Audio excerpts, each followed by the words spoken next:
ሰላም ጤና ይስጥልኝ ክብራትና ክብራን የዶክተር ዮሐንስ ቻናል ገጽ ተከታታዮች እንደምን አላችሁ? እኔ አለው እግዚአብሔር ይመስገን ደህና ነኝ። ዛሬም በጠቃሚና በአዲስ ፕሮግራም በድጋሜ ተገናኝተናል።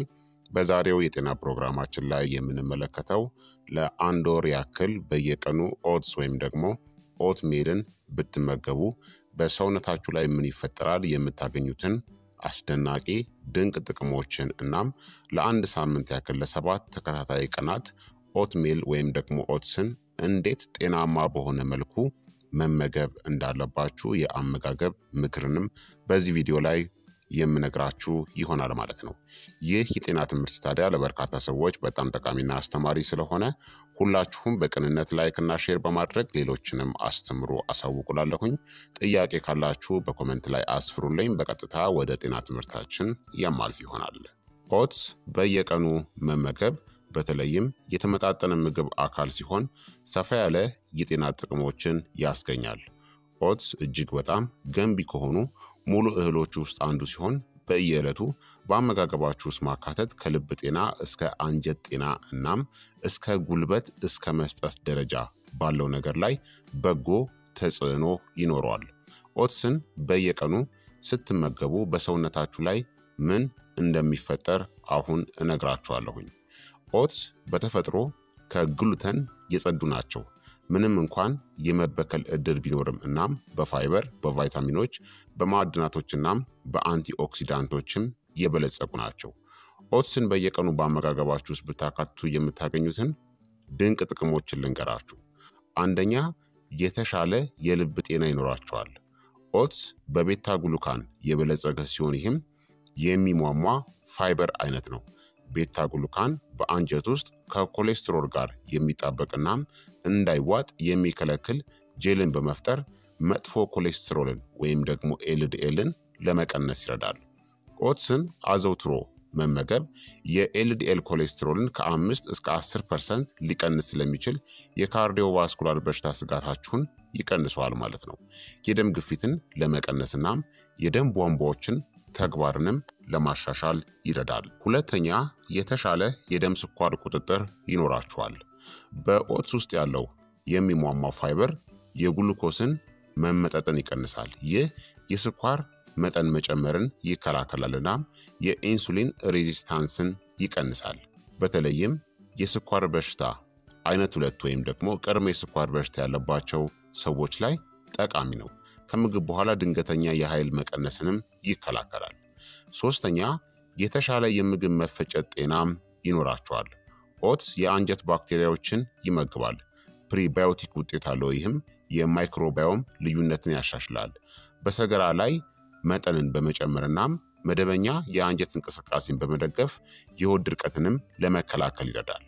ኦትስ የአንጀት ንጣፍን ሊያረጋጋም ይችላል። በትክክል ከተዘጋጀ እንደ IBS ወይም ደግሞ የጨጓራ ኢንፍላሜሽን ላለባቸው ሰዎች በጣም ጠቃሚ ነው። አራተኛ፣ ክብደትንም ለመቀነስ ይረዳል። ከፍተኛ የፋይበር ይዘት የእርካታ ስሜትን ይጨምራል። ይህም የካሎሪ ቅበላን ለመቀነስ ይረዳል። አነስተኛ ካሎሪዎች አሉት፣ ነገር ግን በንጥረ ነገሮች የበለጸገ ነው። ስለዚህ በአንድ አመጋገብ እንኳን ብዙ ንጥረ ነገርን ታገኛላችሁ ማለት ነው። ጥናቶችም እንደሚያሳዩት ኦትስን አዘውትረው የሚመገቡ ሰዎች ከጊዜ ወደ ጊዜ ዝቅተኛ የሰውነት ክብደትናም የወገብ ስፋትም አላቸው ማለት ነው። መጠነኛ ክብደት ይኖራቸዋል። አምስተኛ፣ የተሻለ የቆዳ ጤናም ይኖራቸዋል። ኦትስ አቪናትራማይዶችን ይዟል። እነሱም አንቲ ኢንፍላማቶሪ እናም ማሳከክን የመቀነስ ባህሪያት ያላቸው አንቲኦክሲዳንቶች ናቸው። በቆዳ እንክብካቤ ውስጥ በውጭ ጥቅም ላይም ይውላል። ለምሳሌ የኦትስ መታጠቢያዎች። ነገር ግን በየቀኑ መመገብ ደግሞ እንደ ዚንክ፣ ማንጋኔዝ እናም ሴሊኒየም ባሉ ንጥረ ነገሮች አማካኝነት ቆዳችንን ይደግፋል ማለት ነው። እንደ ኤግዜማ፣ ደረቅ ቆዳ እናም ብጉርን ይከላከላል። ከሆርሞን ቁጥጥር የተነሳ በረጋ ደም ስኳር መጠን አማካኝነት። ስድስተኛ፣ የበሽታ የመከላከል አቅም መጨመርን ይደግፋል። በኦትስ ውስጥ የሚገኙት ቤታ ግሉካኖች ነጭ ደም ሴሎችንናም ማክሮ ፋጂዎችን በማነቃቃት የበሽታ መከላከል ተግባርን ያሳድጋሉ። ለበሽታ የመከላከል ጤና ወሳኝ የሆኑ ዚንክ እናም ሴሊኒየምንም ይዟል። በጉንፋን እናም ጉንፋን መሰል ወቅቶች ወይም ከፍተኛ ጭንቀት በሚኖርበት ጊዜም ይጠቅማል። ሰባተኛ የበለጠ የተረጋጋ ጉልበትን ይሰጣል። ኦትስ የተወሳሰበ ወይም ደግሞ ኮምፕሌክስ ካርቦሃይድሬትስ ነው። ማለትም ግሉኮስን ቀስ በቀስ ወደ ደም ውስጥ ያስገባል ወይም ደግሞ ይለቃል ማለት ነው። ከቀላል ካርቦሃይድሬትስ ወይም ደግሞ ከስኳር እህሎች የምታገኙትን የኃይል ማነስን ያስወግዳል። ከስፖርት በፊት፣ ከስራ ቀናት በፊት ወይም ደግሞ የተረጋጋ ጉልበት ለሚያስፈልጋቸው ረጅም ስራዎች እንደ ቁርስም ተስማሚ ነው። ስምንተኛ የተሻለ ወይም ደግሞ ጥሩ የአንጀት ባክቴሪያዎችንም ይጠብቃል። በኦትስ ውስጥ ያለው ፋይበር እንደ ፕሪባዮቲክ ሆኖ ይሰራል። ለቢፊዶ ባክቴሪያ እናም ላክቶባሲልስ ባሉ ጠቃሚ ባክቴሪያዎችንም ይመግባል። ለተለያዩ ማይክሮባዮም አስተዋጽኦ ያደርጋል። ጠንካራ በሽታ የመከላከል አቅም፣ የብግነት መቀነስ፣ የአእምሮ ጤና መሻሻልንም ይደግፋል። ዘጠነኛ የካንሰር መከላከያ ድጋፍንም ይሰጠናል። ቤታ ግሉካን፣ አንቲ ኦክሲዳንት እናም ፋይበር በጋራ የህዋስ ጤናን ይደግፋሉ እናም የኦክሲዲቲቭ ስትረስንም ይቀንሳሉ። ከፍተኛ ፋይበር ያላቸው ምግቦች የአንጀት ካንሰርን ስጋትን ከመቀነስ ጋርም ተያይዘዋል። ኦትስ ሊግናንስ እናም ፋይቲክ አሲድን ይዟል። ይህም የእጢ እድገትንም ሊገታ ይችላል። አስረኛ የተሻሻለ የአእምሮ ጤና እናም የግንዛቤ ተግባርም እንዲኖረን ይረዳል። የደም ስኳርን ማረጋጋት የስሜት መለዋወጥን እናም ጭንቀትን ይቀንሳል።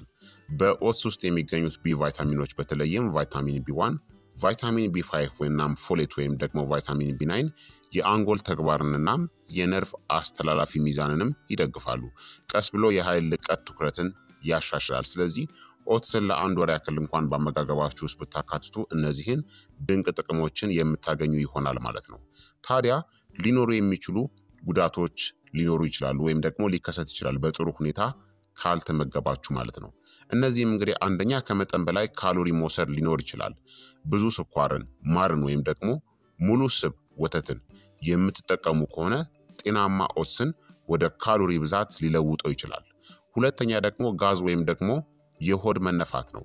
በተለይም በፋይበር ለበለጸጉ ምግቦች አዲስ ከሆናችሁ ቀስ በቀስ መጀመር ያስፈልጋል። ሶስተኛ የግሉተን መበከል ነው። ሴሊያክ በሽታ ወይም ደግሞ የግሉተን ሴንሲቲቪቲ ካለባችሁ ከግሉተን የጸዳ ኦትስን መምረጥ ያስፈልጋል ማለት ነው። አንዳንድ ጊዜ በምርት ሂደት ሊበከል ስለሚችል ማለት ነው። እንዲሁም ደግሞ ኦትስን በምትጠቀሙበት ጊዜ ወጥነት ወይም ደግሞ ቀጣይነት አስፈላጊ ነው። ኦትስን አልፎ አልፎ መመገብ ጠቃሚ ነው። ነገር ግን በየቀኑ የምትመገቡ ከሆነ የኮሌስትሮል መጠንን የሚቀንሱ ድምር ውጤቶችን ታገኛላችሁ። ከጊዜ በኋላ የአንጀት ባክቴሪያ ሚዛንን ይጠብቃል። በሜታቦሊዝም እናም በደም ስኳር ውስጥም የተረጋጋ መሻሻል ይኖራል። የረጅም ጊዜ የክብደት መጠን ቁጥጥርናም ብግነትንም ይቀንሳል ማለት ነው። ስለዚህ ቀን በቀን የምትጠቀሙ ከሆነ ድንቅ ጥቅሞችን የምታገኙ ይሆናል ማለት ነው። ታዲያ ኦትስን በምትጠቀሙበት ጊዜ ስኳርን አስወግዱ። እንደ ቀረፋ፣ የቤሪ ፍሬዎች፣ ለውዝ ወይም ደግሞ ንጹህ የሆነ የግሪክ እርጎን ተጠቀሙ ወይም ደግሞ ፋት የሌለው እርጎን ተጠቀሙ። ለሙሉ ምግብ ደግሞ እንደ ቺያ ሲድሶችን፣ የተፈጨ ተልባን ወይም ደግሞ የፕሮቲን ፓውደር ወይም ደግሞ ዱቄቶችን ጨምራችሁ መጠቀም ተመራጭ ነው ማለት ነው። በአጠቃላይ ኦትስን በየቀኑ መመገብ የልብ፣ የአንጀት፣ የአንጎልናም የበሽታ መከላከል ጤናን ያሻሽላል። ክብደትን፣ የደም ስኳርንናም የኃይል ደረጃዎችን ለመቆጣጠርም ይረዳል። ስር የሰደዱ በሽታዎች ስጋትንም ይቀንሳል። ልታደርጉት ከምትችሉት ቀላል ተመጣጣኝናም በጣም ጠቃሚ የአመጋገብ ለውጦች ውስጥ አንዱ ነው ማለት ነው። ስለዚህ እስቲ ለ7 ቀን ወይም ደግሞ ለ1 ሳምንት በየቀኑ ኦትስን በአመጋገባችሁ ውስጥ እንዴት ብታካትቱ ጤናማ እንደሆነ አሁን እነግራችኋለሁኝ። ቀን 1 ላይ ወይም ደግሞ ሰኞ ላይ በአንድ ሌሊት የተዘጋጀ ኦትስን ከቤሪ እናም ከቺያ ሲድ ጋር አዘጋጅታችሁ መጠቀም ትችላላችሁ። የሚያስፈልጋችሁ ግብአቶች ግማሽ ኩባያ ኦትስ ያስፈልጋችኋል። 3/4 ኩባያ ወተት ወይም ደግሞ የተክል ወተትን መጠቀም ትችላላችሁ። 1 የሾርባ ማንኪያ ቺያ ሲድስ ያስፈልጋችኋል። ግማሽ የሻይ ማንኪያ ቀረፋ፣ ግማሽ ኩባያ የተደባለቀ ቤሪ ትኩስ ወይም ደግሞ ቀዝቃዛን መጠቀም ትችላላችሁ። እንደ አማራጭ ደግሞ 1 የሻይ ማንኪያን ማዘጋጀት ትችላላችሁ። እነዚህን ሁሉንም ግብአቶቹን በጠርሙስ ውስጥ መቀላቀል ከዛም ለአንድ ሌሊት በማቀዝቀዣ ውስጥ ወይም ደግሞ በፍሪጅ ውስጥ አስቀምጡት። በረዶ ክፍል አይደለም፣ በማቀዝቀዣ ውስጥ ማለት ነው። ከዛም ይህንን ጠዋት ላይ መጠቀም ትችላላችሁ፣ መመገብ ማለት ነው። ታዲያ በፋይበር በአንቲኦክሲዳንት እናም በኦሜጋ 3 የበለጸገ ነው። በጣም ድንቅ የሆነ የጠዋት ምግብ ይሆንላችኋል። ቀን 2 ወይም ደግሞ ማክሰኞ ላይ የለውዝ ቅቤ ወይም ደግሞ የኦቾሎኒ ቅቤን በሙቅ አጃ ከሙዝ ጋር አዘጋጅታችሁ መጠቀም ነው። የሚያስፈልጋችሁ ግብአቶች ግማሽ ኩባያ ኦትስ ያስፈልጋችኋል። 1 ኩባያ ውሃ ወይም ደግሞ ወተት የፈለጋችሁትን መጠቀም ትችላላችሁ። 1 ሙዝ የተቆራረጠ ያስፈልጋችኋል። እናም 1 የሾርባ ማንኪያ ተፈጥሯዊ የለውዝ ቅቤ ያስፈልጋችኋል። እንዲሁም ትንሽ ቀረፋም ያስፈልጋችኋል። ይህን እንግዲህ ኦትሱን በውሃ ወይም ደግሞ በወተቱ ውስጥ ከ5 እስከ 7 ደቂቃዎች ያክል በመጠነኛ ሙቀት ማብሰል። ከዛም አውጥታችሁት የሙዝ ቁርጥራጮችንና ቀረፋውን ጨምሩት። ከመጠቀማችሁ በፊት ደግሞ በኦቾሎኒ ቅቤም መለወስ አለባችሁ። ለውሳችሁ ይህንን መመገብ ነው። የሚሰጣችሁ ጥቅሞቹ በፖታሲየም በፕሮቲንና ከፍተኛ የሆነ ጉልበት ወይም ደግሞ ኃይልን ይሰጣችኋል ማለት። ቀን 3 ላይ ወይም ደግሞ ሮብ ላይ በብሉቤሪ የኦትስ ስሙዚን አዘጋጅታችሁ መጠቀም ነው። የሚያስፈልጋችሁ ግብአቶች ቀን 3 ላይ ወይም ደግሞ ሮብ ላይ 1/4 ኩባያ የተፈጨ ኦትስ ያስፈልጋችኋል። ግማሽ የቀዘቀዘ ሙዝ ያስፈልጋችኋል። ግማሽ ኩባያ የቀዘቀዙ ብሉቤሪ ያስፈልጋችኋል። ግማሽ የቀዘቀዘ ሙዝ ስል ግን ግማሽ ኪሎ አይደለም፣ ግማሽ በቂ ነው። እንዲሁም ደግሞ ግማሽ ኩባያ የግሪክ እርጎ ወይም ደግሞ ተክል ተኮር እርጎን መጠቀም ትችላላችሁ። እንዲሁም ደግሞ 1/4 ኩባያ ወተት ያስፈልጋችኋል። እነዚህ ሁሉንም ግብአቶች እስኪለሰልሱ ድረስ አዋህዱት። ከዛም ወደ ጎድጓዳ ሳህን ውስጥ ጨምራችሁ መመገብ ነው። ለአንጀት ጤና እናም የአንቲኦክሲዳንት ጥሩ ምንጭ ናቸው። ቀን 4 ላይ ወይም ደግሞ ሐሙስ ላይ የተጋገረ የፖም ቀረፋ ኦትሜልን አዘጋጅታችሁ መጠቀም ነው። የሚያስፈልጋችሁ ግብአቶች 1 ኩባያ ኦትስ ያስፈልጋችኋል። 1 ከግማሽ ኩባያ ወተት ያስፈልጋችኋል። 1 ፖም ወይም ደግሞ አፕል የተቆራረጠ ያስፈልጋችኋል። 1 እንቁላል ወይም ደግሞ ቪጋን ከሆናችሁ በእንቁላል ምትክ የተፈጨ ተልባን መጠቀም ትችላላችሁ። 1 የሻይ ማንኪያ ቀረፋ እናም ግማሽ የሻይ ማንኪያ ቫኒላ ያስፈልጋችኋል። እንደ አማራጭ ለውዝ ወይም ደግሞ ዘቢብንም መጨመር ትችላላችሁ። ሁሉንም ግብአቶች እነዚህን በመጋገሪያ ሳህን ውስጥ መቀላቀል ከዛም በ350 ዲግሪ ፋራናይት ወይም ደግሞ በ175 ዲግሪ ሴንቲግሬድ ከ25 እስከ 30 ደቂቃዎች ያክል ማብሰል ነው። ከዛም አዘጋጅታችሁ መመገብ ነው። ጥቅሞቹም ሞቅ ያለ ነው፣ የሚያረጋጋ እናም ለምግብ ዝግጁነትን በጣም ምቹ ነው። ድንቅ ጥቅሞችን ይሰጣችኋል። ቀን 5 ላይ ወይም ደግሞ አርብ ዕለት ላይ ደግሞ ጣፋጭ ያልሆነ ኦትስን ከስፒናች እናም ከእንቁላል ጋር አዘጋጅታችሁ መጠቀም ነው። የሚያስፈልጋችሁ ግብአቶች ግማሽ ኩባያ ኦትስ ያስፈልጋችኋል። 1 ኩባያ ውሃ ወይም ደግሞ መረቅ እንደ አማራጭ መጠቀም ትችላላችሁ። 1 እፍኝ መጠነኛ ስፒናች ያስፈልጋችኋል። 1 ለስላሳ የተቀቀለ ወይም ደግሞ የተጠበሰ እንቁላልን አዘጋጁ። ጨው፣ በርበሬ ማዘጋጀት ያስፈልጋችኋል። እነዚህ እንግዲህ አጃውን በውሃ ወይም ደግሞ በመረቅ ውስጥ ማብሰል ያስፈልጋል። ከዛም ስፒናችን ጨምሩ። እንቁላልናም ቅመሞቹን ጨማምራችሁ ለምግብነት ካዘጋጃችሁ በኋላ መመገብ ነው። ጥቅሞቹም በብረት ወይም ደግሞ በአይረን በፕሮቲንና በጣፋጭ ጣዕምም የበለጸገ ነው። ድንቅ ጥቅምን ይሰጣችኋል። ቀን 6 ላይ ደግሞ ኮኮናትናም ማንጎን በመጠቀም በአንድ ሌሊት የተዘጋጀ ኦትስን መጠቀም ነው። የሚያስፈልጋችሁ ግብአቶች ግማሽ ኩባያ ኦትስ ያስፈልጋችኋል። 3/4 ኩባያ የኮኮናት ወተት ያስፈልጋችኋል። 1 የሾርባ ማንኪያ የተፈጨ ኮኮናት ያስፈልጋችኋል። ግማሽ ኩባያ የተቆራረጠ ማንጎ ያስፈልጋችኋል። 1 የሻይ ማንኪያ ቺያ ሲድስ ያስፈልጋችኋል። እነዚህ ሁሉንም ግብአቶቹን በጠርሙስ ውስጥ አዋሃዱት። በአንድ ሌሊት ማቀዝቀዣ ወይም ደግሞ ፍሪጅ ውስጥ አስቀምጣችሁ ከዛም ቀዝቃዛ ወይም ደግሞ ሞቅ ባለ ሁኔታ ከተጨማሪ ማንጎ ጋር መመገብ ነው። በተለይ በጣም ሞቃታማ ሀገር ለሆናችሁ ሰዎች ይህ በጣም ድንቅ የሆነ ምግብ ነው። የሚሰጣችሁ ጥቅሞችም የሚያረካ ነው። በተለይ ሞቃት አካባቢ ላሉ ሰዎች፣ በሐሩር ክልል ላላችሁ ሰዎች እና በጤናማ ስብም የበለጸገ ነው። ቀን 7 ላይ ደግሞ የቸኮሌት ፕሮቲን ፓውደርን በመጠቀም የምታዘጋጁት ኦትሜል ነው። የሚያስፈልጋችሁ ግብአቶች ግማሽ ኩባያ ኦትስ ያስፈልጋችኋል። 1 ኩባያ ወተት ወይም ደግሞ ውሃ ያስፈልጋችኋል። 1 ስኩፕ ወይም ደግሞ 24 ግራም ቸኮሌት ፕሮቲን ፓውደር ያስፈልጋችኋል። 1 የሻይ ማንኪያ የኮኮዋ ዱቄት ያስፈልጋችኋል። 1 የሾርባ ማንኪያ የአልመንድ ቅቤ ወይም ደግሞ አልመንድ በተር ያስፈልጋችኋል ማለት ነው። ይህንን እንግዲህ አጃውን አብስሉት። ከዚያም የፕሮቲን ፓውደሩንና የኮኮዋ ፓውደሩን ጨምሩት። ከዚያም መመገብ ነው ማለት ነው። ጥቅሞቹም ከስፖርት በኋላ ለማገገም ወይም ደግሞ ለጤናማ ጣፋጭ ቁርስ በጣም ድንቅና ጥሩ ነው ማለት ነው። ስለዚህ እነዚህን ኦትስን ለ7 ቀን በዚህ መልኩ አዘጋጅታችሁ መጠቀም ትችላላችሁ። ወሩን ሙሉ ይህንን ሳምንታዊ የሆነ የኦትስ አመጋገብን እየደጋገማችሁ መጠቀም ትችላላችሁ ማለት ነው። ታዲያ እነዚህን ግብአቶች ለማዘጋጀት በሳምንት ውስጥ የሚያስፈልጋችሁ ግብአቶችን ነግሬያችኋለሁኝ። ለሳምንታት የሚያስፈልጋችሁ የምትገዙት የግዢ ዝርዝር የምንላቸው እህሎች፣ አሁን ለምሳሌ የምትገዙት ኦትስን መግዛት አለባችሁ።